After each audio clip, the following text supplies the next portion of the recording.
All right, here we are. I'm excited to see if I can get this thing to pop up on Instagram so everybody's got it there too. I don't know why it's not giving me the opportunity to go live yet, but here it is. Now we're live everywhere. Welcome, welcome, welcome. I'm excited for this conversation.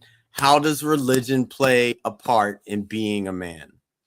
And for me, it doesn't make me a man if I'm in religion or not. You better be a man with or without your religion. And yet it can enhance that space and it can also hinder that space. So I'm interested to see how the fellas want to talk about this and how it shows up in their life and just excited to move this conversation forward. It's all a conversation around how can we continue to elevate together. So we'll see you soon. Peace. When I am asked to speak, I embrace the calling. It is my responsibility to make sure to leave everyone inspired to elevate in all aspects of life. In the 26 states and 10 countries, it has been my energy that is infectious and magical. The impact elevates everyone to new heights. It's time to conquer our challenges. Relationships across the board, communication gaps, fear of the unknown, limited beliefs, and all that holds us hostage in life. The path to power is peace, and peace is the power to live by. The unique perspective that I bring to the table inspires all, professionals, executives, students, coaches, and athletes to reach their highest potential. That is why I, Sid McNary, am known as the secret weapon. Whether it is tackling mental health issues, success in business, or winning at life, every moment counts. Get ready to receive the tools to win. It's time to win at everything. Let's connect today. Peace. Hello, my name is Miles. Discover a powerful journey of resilience, purpose, and spiritual growth in the Autobiography of a Human by Sid McNary. In this compelling autobiography, McNary shares the personal challenges and triumphs that shaped his path to success while offering insight for professionals seeking deeper meaning and balance in their own lives. Drawing from his experiences growing up Catholic, participating in indigenous vision quests, and studying the Buddhist path, he reveals how diverse spiritual traditions ultimately guide us toward the same destination: connection with the Creator and our highest selves. Through practices such as meditation, yoga, and spirit medicine, McNary demonstrates how life's victories and hardships can become opportunities for growth, self-discovery, and lasting peace. The Autobiography of a Human is more than a memoir. It is an inspiring reflection for professionals striving to align purpose, personal development, and inner clarity. Available now on Amazon, this transformative story invites readers to reflect, grow, and step confidently onto their own path of self-discovery and peace.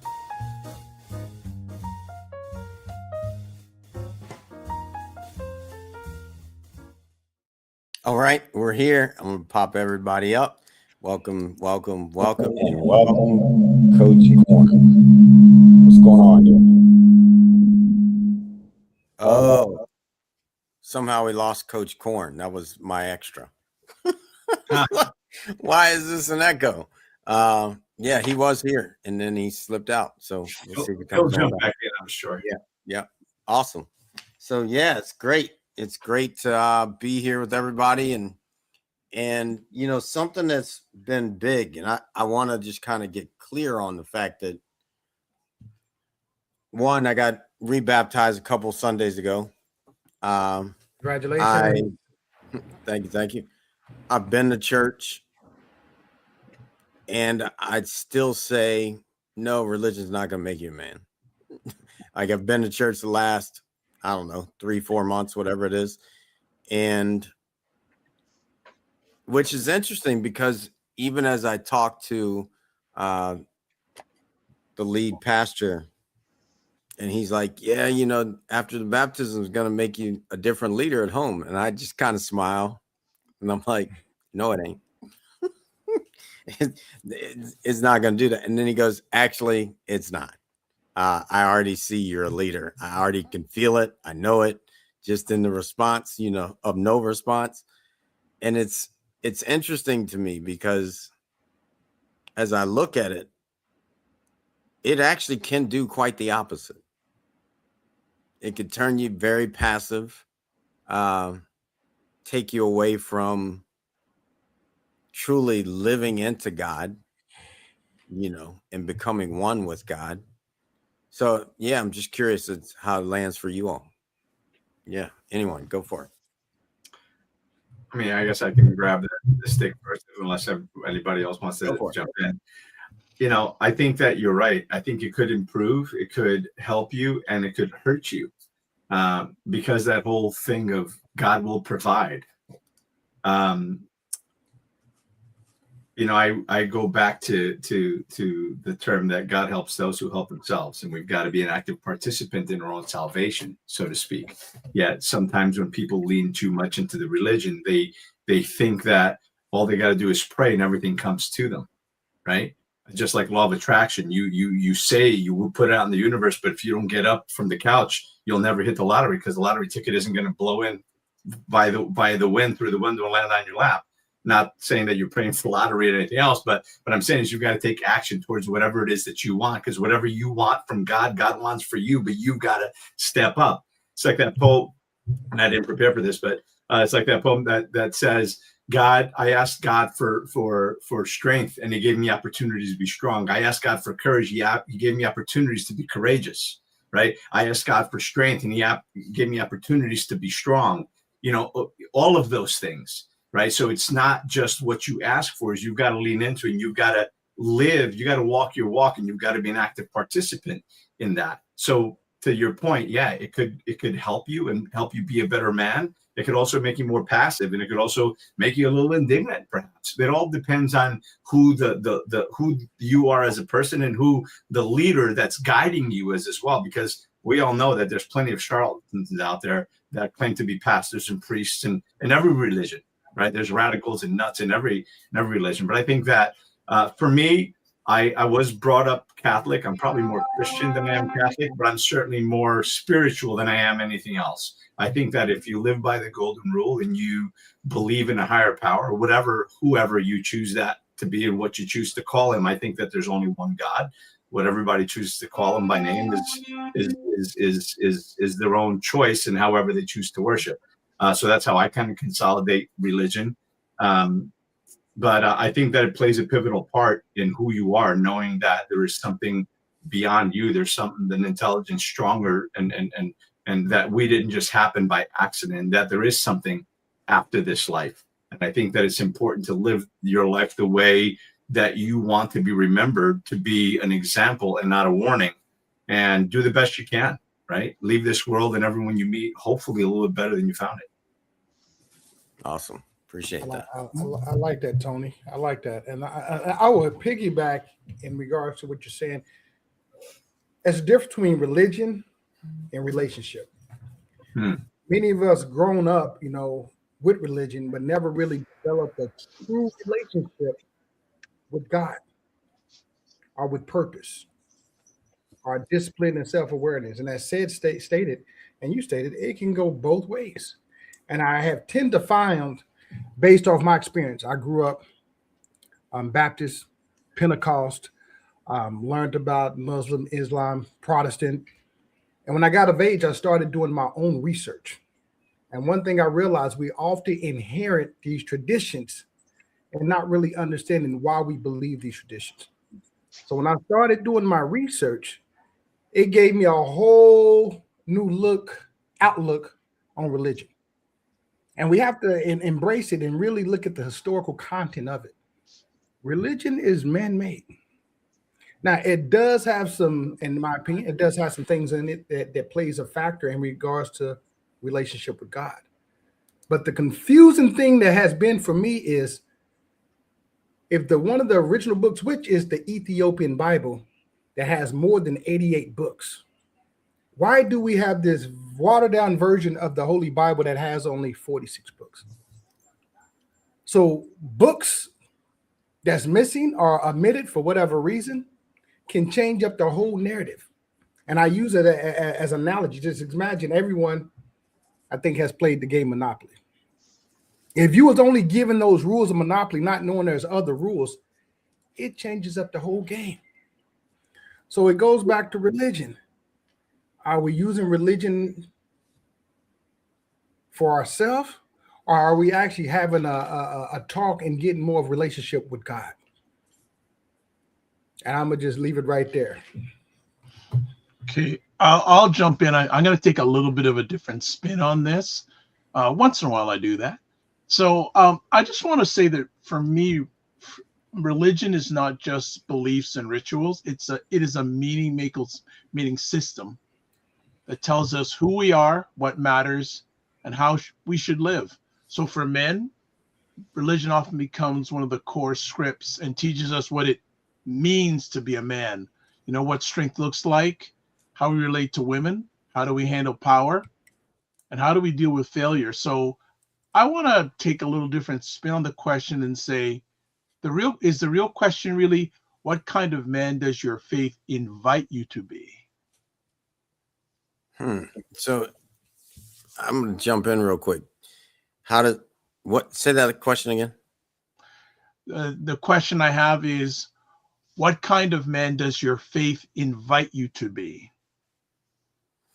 Well, my faith has very little to do with religion, because at 3 years old, when I died and went back to the voice and the light, my religion ain't tell me anything about that.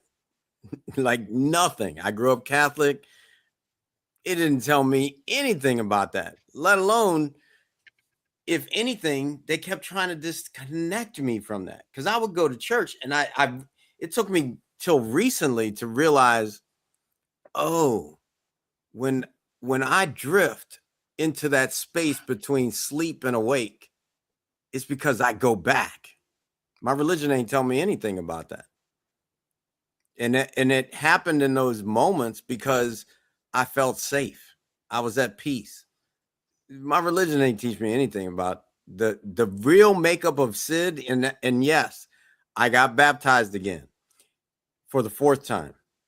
I've gotten baptized. Well, my grandma, first I got baptized in 1970, born, sprinkled on my head.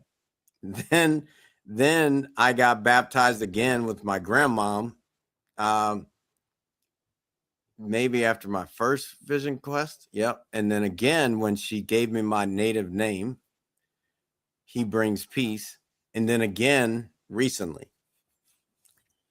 And the only one that not that I didn't, like, my grandma wouldn't have been like, Sid, you have to get baptized. But I allowed her to do that. The one that I said, okay, this is mine, I'm doing it, was most recent. I think a man makes his own choices. If your religion was forced upon you because you were born into it, I'm not sure that's helping to be a man. And it's, you go read a Bible, you go read different things, it'll tell you what a man looks like, but says who? The people that enslaved people? Says who? What man said that? And even because I've been studying, like, now I'm somebody that is on a deep dive, and I still question it along the way, because I'm not just going to blindly follow anybody or anything. So I did 52 days of Jesus, studying Jesus for 52 days. It's going to take me 3 years, 3.26 years to finish the Bible, because I will only do a chapter a day so that I can really go look at it. So I'm in 3 different Bibles, one being the Ethiopian Bible, and making sure that, okay, and I'm seeing the differences. Why are there differences? Like, if you only study one, you got one person's forced upon you view of what may or may not be, because why are there differences?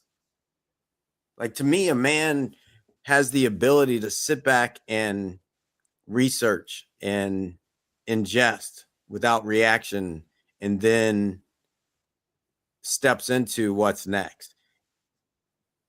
And then also I'd say a man really at this level of the man that I am is okay not knowing. I got know I don't know. So I'm doing the research. I'm not trying to force any of my dogma onto others. Yeah, that's what comes up. Go ahead. So if I can just add to that, I think, and this will kind of tie in what you said and a little bit of what Dr. Vibe said, is that religion is man-made. The books are all written by man, although they may have been inspired and guided by the divine, by the apostles, and pieces of it were written by this. But then they were also translated into translation in many different ways to accommodate the different religions that exist out there. There continues to be rewritten. That's why, heck, there's really Catholicism started, it was belief in God, belief in Jesus. And then as the fragmentation goes, by the way, based on power, politics, and money, because, there's only, and I'll just kind of jump in with this and say that there's only one reason that Catholic priests don't get married is because probably in the, 400 or 500 years ago, 600 years ago, whatever it was, the priest had just as much power, however long ago, it wasn't from inception, however long ago, it was, 4, 5, 6, 7, doesn't matter. From inception, they were getting married, yet when they would have kids, because they were so powerful, if somebody didn't have kids, or even if they did, and they've done a lot of bad shit, or they were dying, whatever, they'd go to the priest, say, listen, express pathway to heaven, please. I know you have a cell number, quote unquote, right? You've got the express pathway. I will leave you everything. Please give me an express path to heaven, or forgive me of my sins, or whatever it is. And they would leave the priest all of their wealth, cash, properties, all of it, land, everything. And then when the priest died, those things went to the children. Well, guess what? The Catholic Church says, wait, hold on. That's not going to happen. You're no longer allowed to be married. You're married to the Catholic Church. You can use all of those things while you're alive, but once you die, it all reverts back to the church. That's why the Catholic Church is still one of the wealthiest entities in the world. So we have to remember that. So starting there. And then, as the bishops and priests and whatever, they got into fights, they'd break off into their own sect. Who doesn't believe in angels? Who doesn't believe in the Virgin Mary? Who's all about this or that? So the fragmentation of it started, and then it was accelerated by the tax-free, by the tax exempt of religion. So now you have, the four of us can come together and call it the men's group religion, church of whatever, and all of a sudden we've got a church and we're now all taxed. So there's a lot of fraud that goes behind that. So understanding that the religion is written specifically to control populations. In a lot of those books, by the way, to your point, Coach Hightower, 88 books distilled down to 47 or 48, whatever it is because some are just perhaps inconvenient truths. Some don't work for today's methods of controlling population, because remember that wars have been fought and lost, countries have fallen, countries have come up based on the on religion and the control of the people. So that's why I think spiritually, it's more about spirituality than anything else. And to your point, Sid, my 18th birthday, I had a ND. I died in a car accident, and I had that experience as well of the black light, white, the energy and everything else. It was more energetic. It was more the energy, the peace of it all, and like almost kind of a deeper understanding. And at some points you can, and many of us can touch a little bit of that divinity, and we can tap into that on that moment, like you said, between sleep and being awake, in that little bit of a dream state, you can tap into some of that clarity. So I am much more spiritual than I am religious because of that, because of my experiences, because, growing up and praying and going to church and praying, guess what? Nothing changed. I was still living, a lot of the hardship that I had to live despite all of those things. So there's, again, I'm not a fan of organized religion. Doesn't matter which one it is. Organized religion, the system itself, it's all politics, money, and power.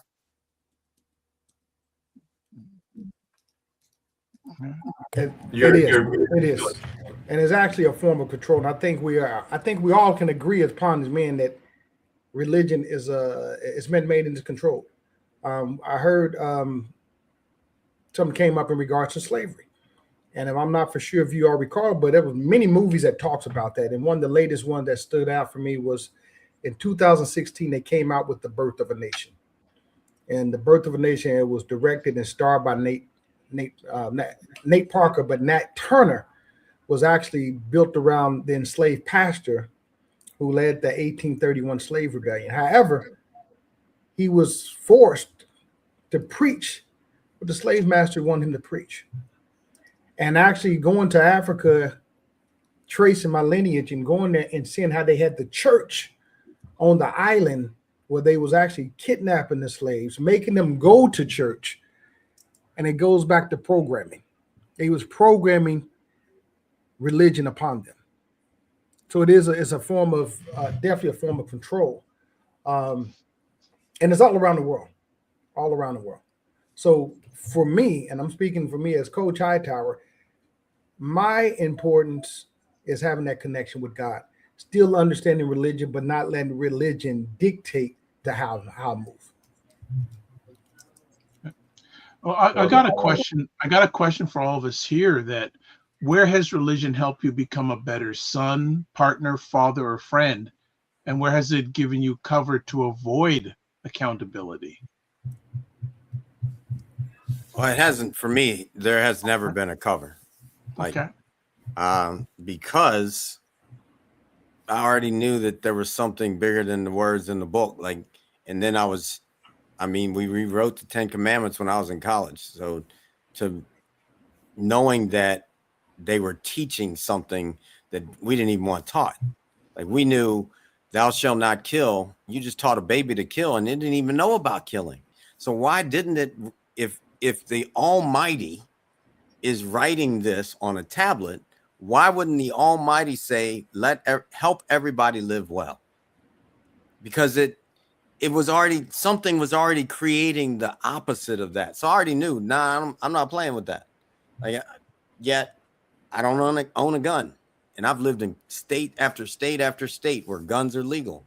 Never owned a gun because I didn't want to be that person. I wanted to help people live well. That's my own choice. Ain't got nothing to do with the books that have been put in front of me. And yet I will say, like I said, 2 weeks ago, got rebaptized. The commitment in my heart, especially after he said, Sid, you baptize your wife.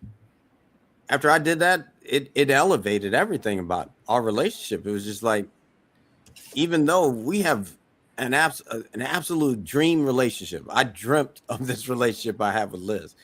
And 2 weeks ago when I did that, it was like, nah, it's a whole nother level. So I think it can do that, but it wasn't about the act. You can watch the video and you can go watch a bunch of other people's videos and because it was 2,552 of us that got baptized that day in the ocean. So 14,000 people showed up. It was a big deal. So there were people there that came out with raw, yeah. And I watched it and I was like, damn, did I do that? Because I don't remember doing that. So I went back and watched my video and I'm like, oh, hold up. I just came out like yeah, I felt it. It was real. So then when I baptized Liz and she came out, it was just, I embrace you like bone of my bone, like real in Genesis. If you don't know that, go look it up. But bone of my bone, like this became a whole different level. But that's on me. It doesn't matter what everybody else does. Like I love Joey, 1122, fastest growing church in America. It is freaking amazing. He was a football coach. He's got tattoos like me. He rides a freaking Harley. He surfs, and he has the fourth. He's the third. We are walking parallel lives. So we are just getting closer. I'm getting closer, and so is he, or we wouldn't have seen each other's reflection like that. And if he didn't really notice who I was, it's not his. I'll keep going because we are reflecting off of everybody all the time. So all the things that I've learned outside of my religion have allowed me to come full circle to dive deeper into my religion. But I had to go on that journey, and not everybody's journey is going to look the same.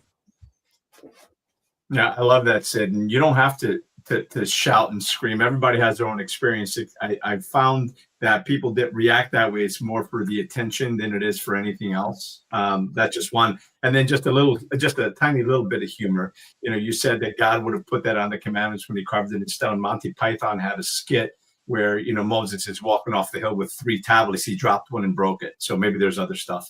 Anyway, so that's just a little bit of humor there.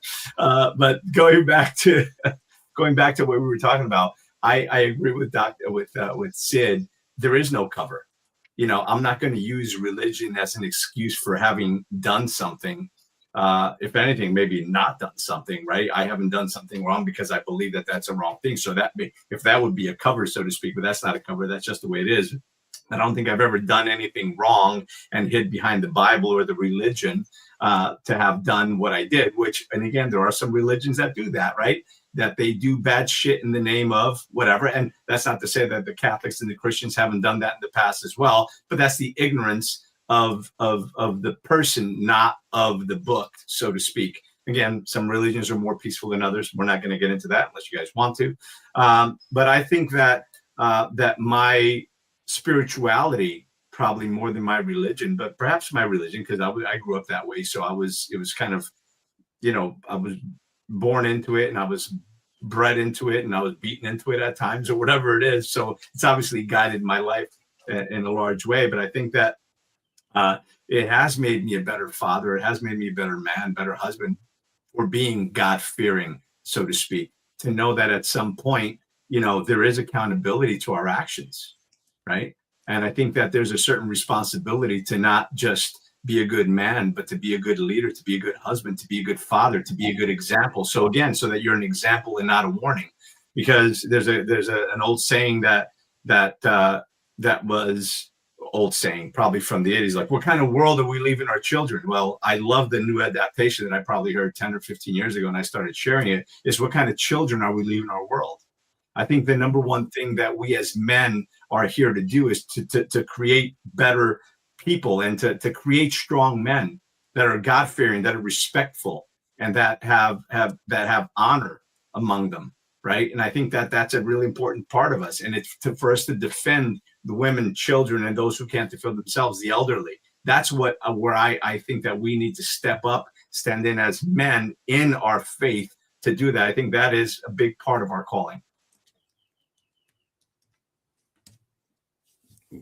Yeah, I love that, Tony. But I just also wrote something in the chat, and someone wrote about Hebrew being the first. There were other languages. There were people writing, like the first documented Bible is Aramaic, Hebrew, Greek. They were learning, and the Greeks came and learned from the Egyptians, and the Hebrews, same. So I've been looking for. I got a buddy that's been studying the Torah for 30. Now I think it's 35 years in a cave from 6 a.m. to 12 in Jerusalem. I talk to him all the time. Heard the missiles flying overhead during the Gaza stuff. Like, and pop, and he's like, nah. Like, people say, aren't you worried? Don't you want to come back to Boston? He's like, no, I can be sitting in Boston and drinking my coffee, and Boston ain't any safer.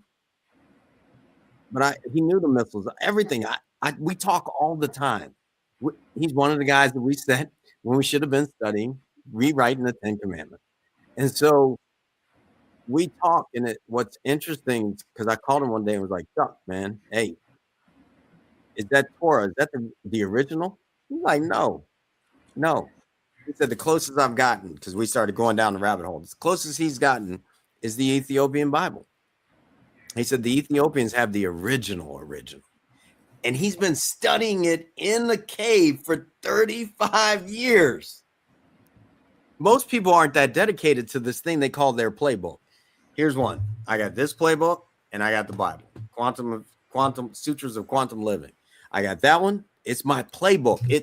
You aren't going to move me out of it. And I've gotten to a point where I want to know the Bible so well, you won't move me, because I put God first. I don't care what a man says. I don't care what the religion they talk about. If they aren't modeling what I want to become, then I ain't interested. Like, that's man to me.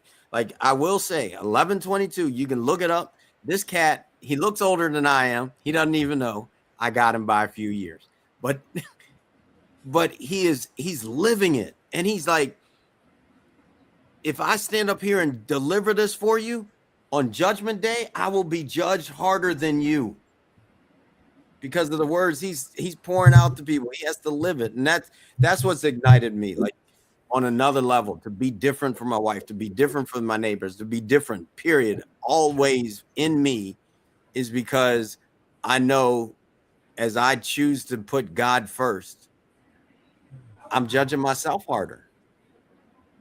That's where this whole thing kind of hits for me. Like, yeah, I'm gonna pause there. I like that said, because when you know, you know. And at the end of the day, man, religion should not divide us, especially if you're becoming a better man. No matter if you're Protestant, Baptist, Catholic, Muslim, whatever your denomination is. The real question should be, are you becoming more disciplined? Are you becoming more connected with God? Are you becoming more loving, more responsible, more accountable? That's the real thing. Because real faith, it's going to guide you to your transformation. But it's also very important to understand the historical content, even when we're talking about the translation of the language. English is one of the most challenging language on the earth. But when you take, well, actually, let's go back to the Hebrew and Greek is one of the most challenging languages on earth when you're trying to transcribe it. And just changing one word can change that whole verse, can change that whole chapter. So it's very important that we go back to the historical content. Even talking about baptism, our religion don't recognize the baptism. They see it as more of as a Christian thing. And even with that being said, a lot of the religions fall underneath the Catholic religion, some knowingly, some don't know it. But when you go back and even study Judaism, they had the similar thing in regards to baptism. They didn't call it baptism, but it still was a form of submerging in water.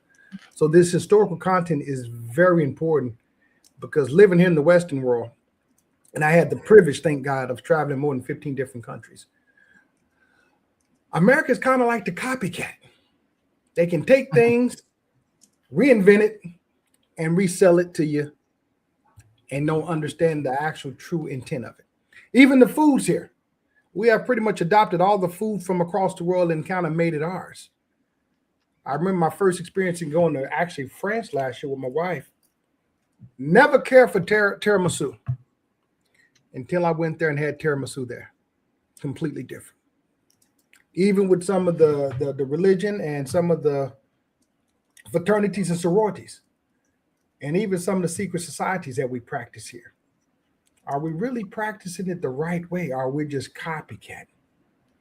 And you can look at it with our television channels. I think one of our biggest shows is America's Got Talent.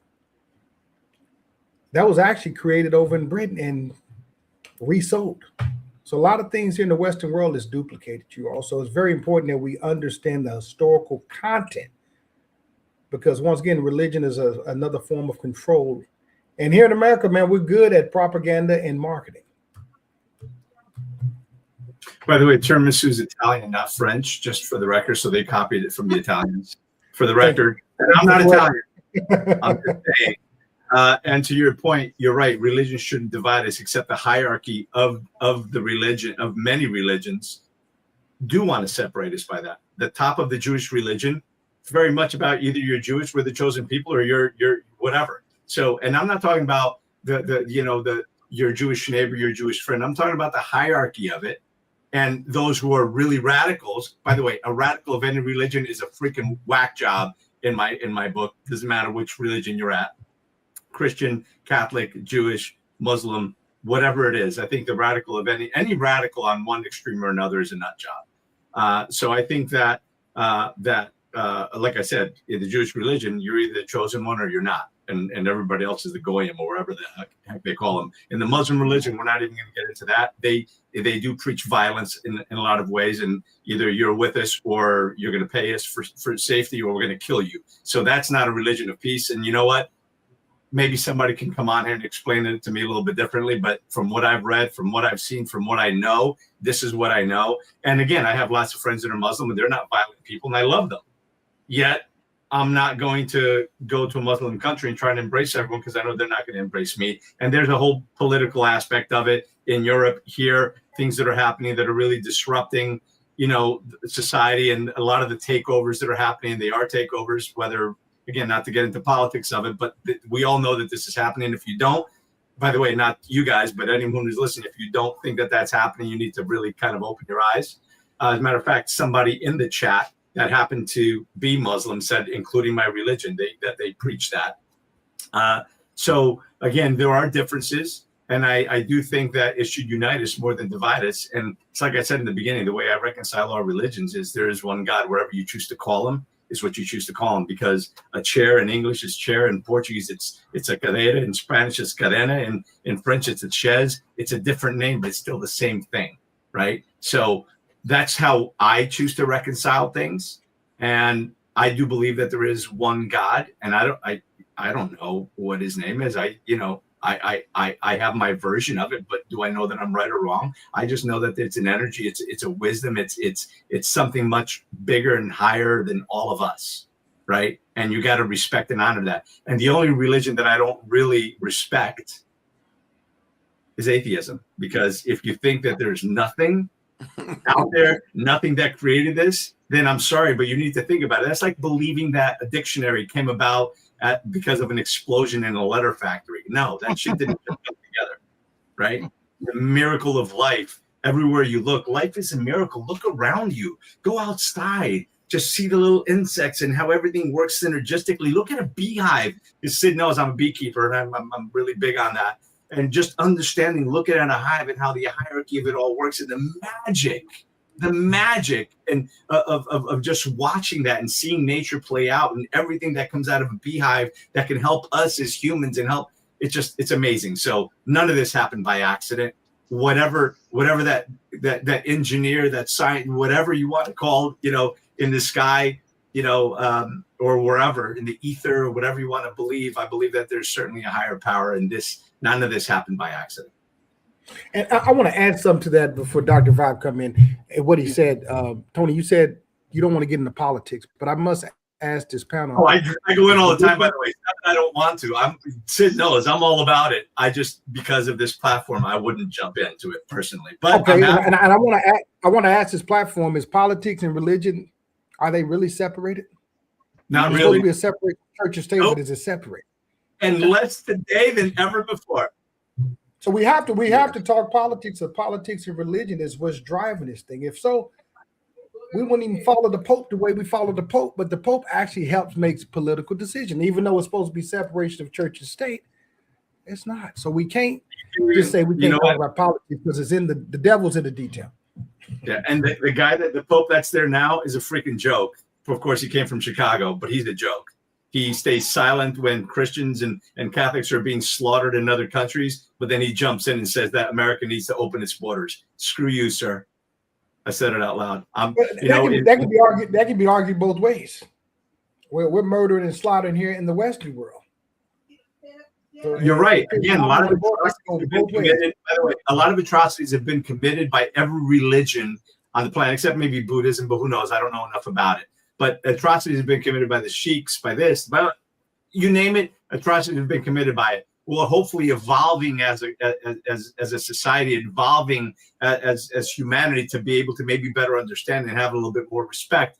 But again, unfortunately, the people that don't listen, I'll just say this politically. I'll say it this way: you move to any country, you should assimilate and integrate into that culture, not change that culture to wherever hellstorm you came from, because you left for a reason. So you should assimilate or stay where you are. Bottom line. And I don't agree with this Pope, because he says nothing when Christians are being slaughtered by the thousands in Africa and in different places. And by the way, Christians are not treated well by a lot of the Jews in Israel either. So let's like kind of put that out there. Again, a lot of friends that are Jews, and I have no problem with the religion. I have a problem with the radicals of any religion. The reality of it is, there's people that are not compatible with our societies, with the Western world. And there's been and here's your political statement. There's been a non-military invasion of Europe for the last 15 to 20 years, where Europe fought for thousands of years. The Crusades, by the way, weren't against one religion or another. It was started to stop the slaughter of Christians and Catholics around the world by the Muslim religion. So let's just remember that. And historically, that's the reality. So while Europe fought that invasion off for centuries, now they've not only invited them in, they're paying for them to come in. And we're doing the same thing here in the West, in the United States. May not be a politically appreciated stance and position, but that's history. Let me put a spin on this too then. Are there any, for the men and those who are watching this right now, men and those who love that are watching, are there any positive aspects for a man to follow a religion? Yeah, if it's changing their life and elevating it, like, and then also, you know, along those lines, like, again, I go back to, if there's somebody up there telling me what's going on, they better be looking like where I want to go, or I'm out. As soon as they fall off and become human again and fall off the place that most people have put them on this pedestal, as soon as they show up and start doing human indecencies, I'm out. It's really, I'm not asking you to, I'm listening because more so, like, even when I talk, I'm talking because I want to hear the thinker of my thoughts. Most people can't handle that actual truth, to look inside and say, these words that I'm putting out, do I want to be them or not?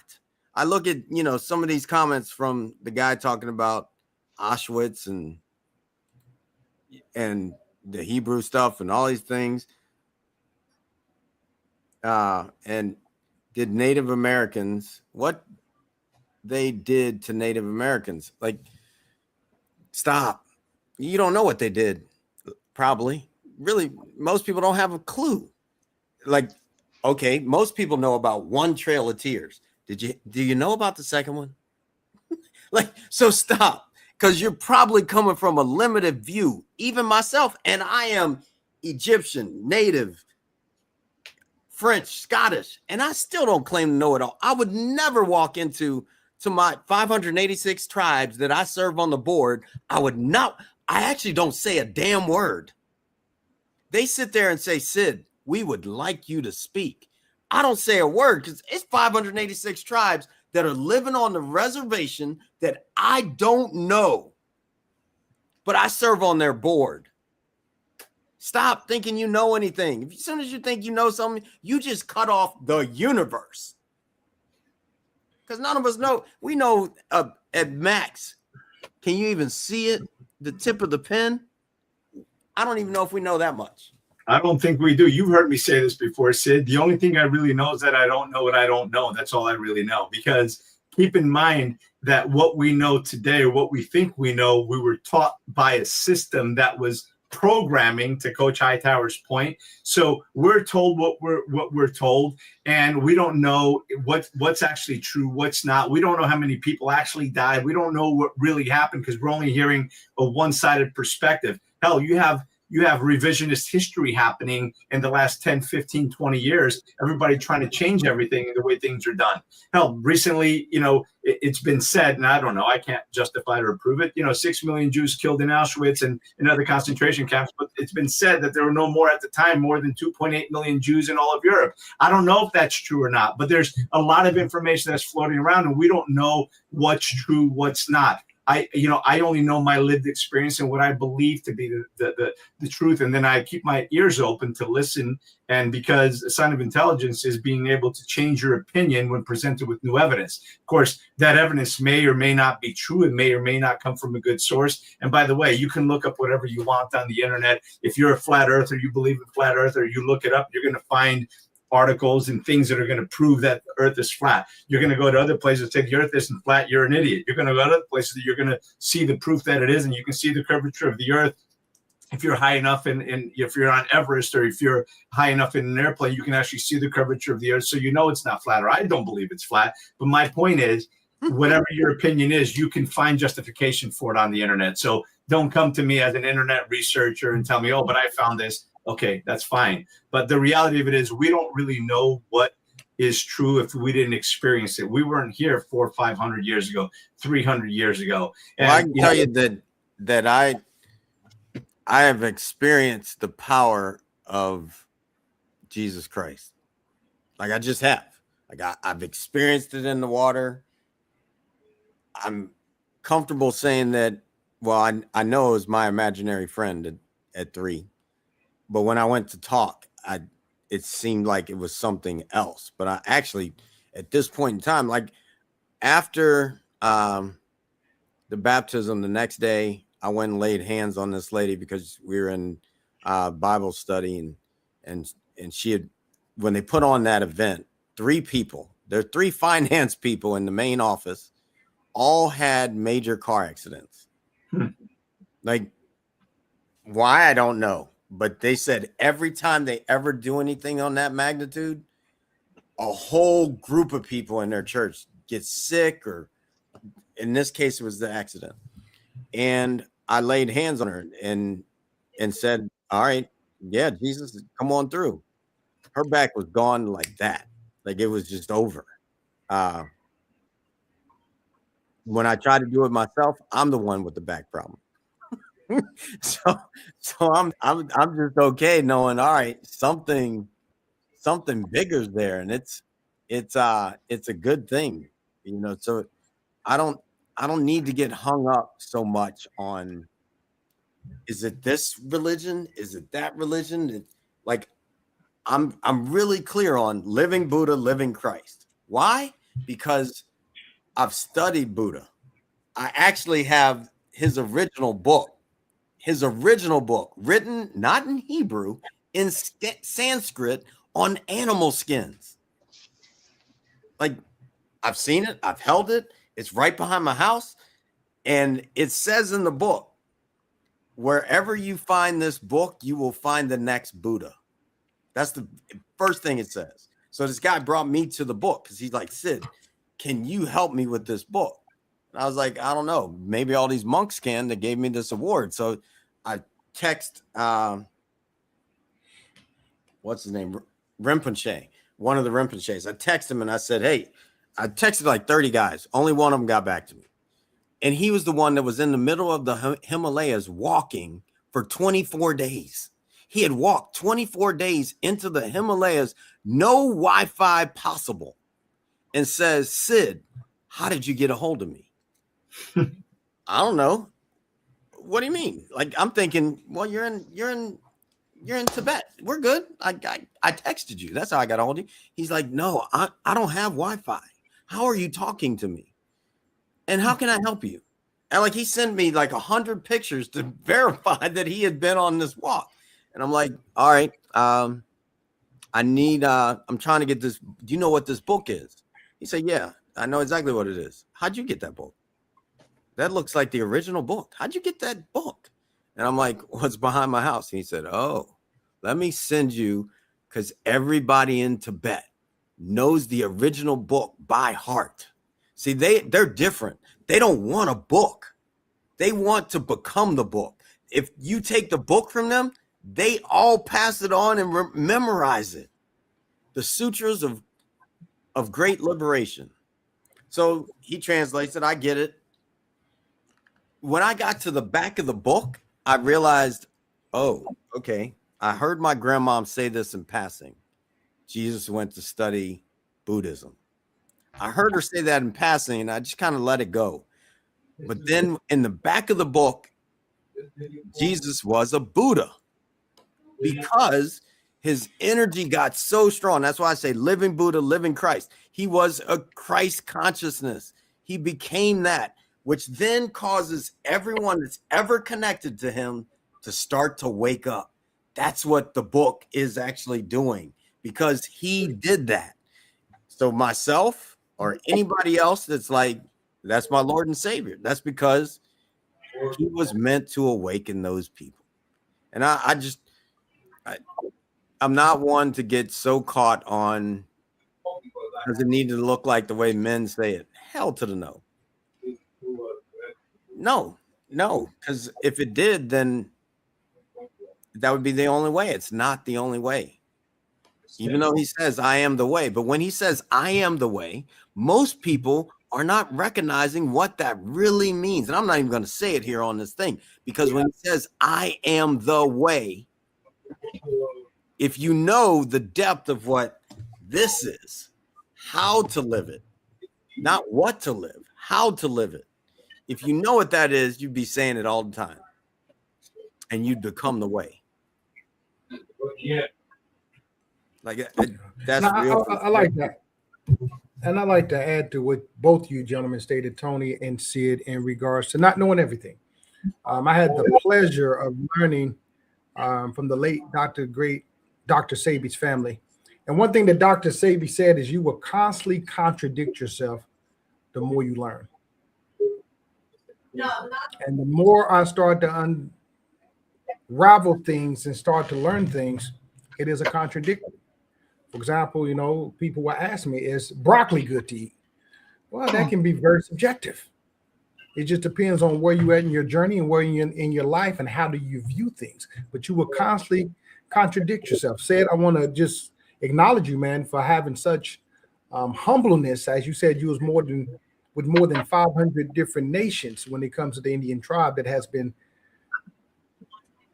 dropped down to only 12 civilized tribes. But there were hundreds that's not even talked about. Hundreds that had different dialects. They had different way of doing things. But we condensed it to 12 civilized tribes, so this is what we're giving. No, there's so much out here that we're unaware of. And also remembering a lot of things you're not going to find in the books. A lot of things wasn't meant to be written. So just keep that in mind. Everything you're not going to find on the internet, you're not going to find in the books. And I actually learned this as a medical advisor in Iraq when I was over there in the Middle East. My interpreter had shared with me the way they keep things going in their family. They tell stories, but they also talk about the historical content. And when you have generations like that, it's different. Even in the Egyptian culture, before they even get married, they have to go back 100 years and making sure they're understanding their lineage before they even get the blessings from the elders to marry. So there's a lot of things that takes place with this that we may not be aware of, because in the Western world, we have our own way of doing things. But I love what you gentlemen stated. We don't know everything. There's so much that we're unaware of.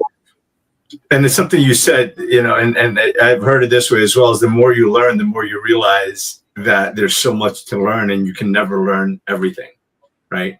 And yeah, I honor you, Sid, for serving around that Tribe of 500. One of the things that's important to dispel is everybody thinks, all the people that say, oh, I invaded the country, everybody has this idea that all those 500 tribes lived peacefully and it was this utopian society. No, man, it was violence. It was takeovers of areas and fighting over territories and everything else. That's just the way of the world.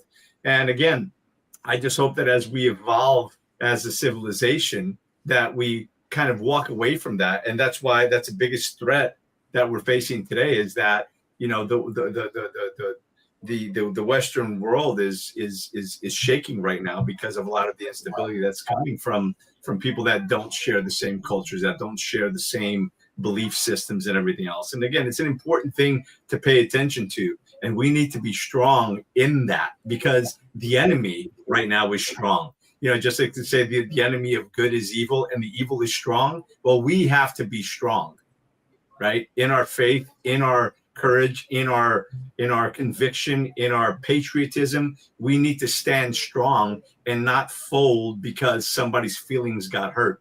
And that's an important point, because we can't run a nation, we can't run a household, we can't run a business based on emotions alone. And that's what we've been doing. And that's a problem. That's why we need strong leaders, strong men, strong women leading the way, leading the fight. And we need to stand as strong men to be those leaders. All right, let's wrap it up. Anybody else have anything they want to add? Yeah, I'll make it short and sweet. I just want to say that if religion means anything to being a man, it should show up on how we love, how we listen, how we handle power, and how we treat those with less power than us. I'm complete. I'm going to close it with this. Coach, you got anything? Man, I always tell people, continue to strive to be the best version of yourself. And that's actually understanding who you are, where you come from, and actually understanding where we are. If I can jump in for 10 more seconds, I think I want to add based on what was shared in the last few moments. One of my mottos is, the more I know, the more I need to know. Yeah, I'll go back to this. Why am I studying all these Bibles? Well, one, Thomas Jefferson did it. When he was in the Oval Office, Thomas Jefferson had every deity of every god ever in the Oval Office. And he laid out all of the scripts, all of the old ancient texts. He laid them out. He was a theologian, and he studied them. Let me see. Yep, I have it right here. When I went and toured his house, Liz and I bought his original works. They took his papers and put them in his Bible. I honored that person the way he was being, and it's interesting that there was a book that Krishna Das told me to go find. It was Thomas Jefferson's book. This is way back. They had taken his when he first put it together. They took all of his things, put it in a book. He gave it to his family. His family had it. If you go to Thomas Jefferson's place in Charleston, Virginia, or Chesterton, Virginia, whatever it is, you go to his place, they still operate. They have somebody that wears a costume and dresses up like Thomas Jefferson, and that guy is hired for the rest of his life to do that. And then when he's gone, they will find another one. So they operate in the same way. It's a wild experience. He talks just like the guy's talking about his wife, the whole thing.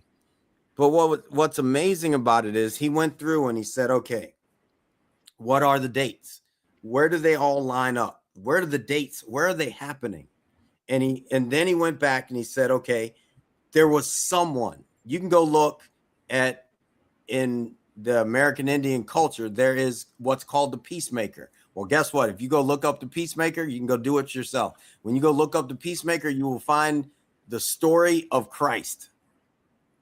Born to a virgin. You can go do the same thing with Osiris, who gives birth to Horus, who's not Isis, excuse me. Isis gives birth to Horus, and Osiris was chopped into pieces. So she couldn't even have sex with her husband because he was killed by whatever, Osiris's brother. All these names are escaping me. But all these things, it all goes back to, and he said in this, there was one person. Y'all might talk it different, but there was one person. There was one person that was born the same, experienced the same, and it all happened like that. Different people, different views, different places, telling the same story. I don't care if you're Jewish. They still acknowledge Jesus was there. I don't care what your religion is. They still acknowledge him.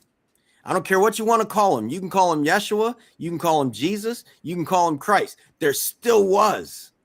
And then you can go further. There still was God. I don't care if you want to call God the Big Bang. Whatever you want to call it. There was still the beginning of all of this stuff. So if you think that you're sitting there with the answers, you don't have them. I don't have them. I keep going till I can get closer to it, so I can know it better, that it can become my life. I put God first because this other stuff ain't it. These people, 1% running 99% of the world, running all the other 99%, putting them in harm's way, empty houses when we got homeless, all of that ain't God. God gave us all the ability to have a house. God gave us all the ability to eat food without I should be able to go back to this lake and eat every day I want to. Just go throw a pole in there and catch a fish and be done with it. End of story. God has supplied us all of this stuff. And if your religion is getting in the way of everybody else having and living in abundance, damn on your religion. That's what I got. So thank you all for tuning in. I love this conversation. Thank you, fellas. We'll see everybody in a minute. Peace. Great discussion, gentlemen. I've been at peace for so long. It seems like I've been sitting all alone. Would you know when the crew is coming through? They're the ones that will make anew. Gotta go, gotta flow, gotta choose the truth. We the ones that will raise the roof. Let's roll up and throw down. Let's go and feel the sound. Good vibes, one try. Can you feel me now? Be you, be me, be free. Go and take it till we bounce the beat. Take it to the streets, make a move the feet. I can slow it down, look in my eyes now. Just like you two want it fast. Spread them wings and make it last. God was the one to erase the past. Time to bring it forward to see the forecast. Did you hear it? Did you hear it? Lift your dreams and fill the glass. Did you hear it? Did you hear it? Lift your dreams and fill the glass. That was God's broadcast. That was God's broadcast. Time to embrace the peace. Time to embrace the peace. Time to embrace the peace.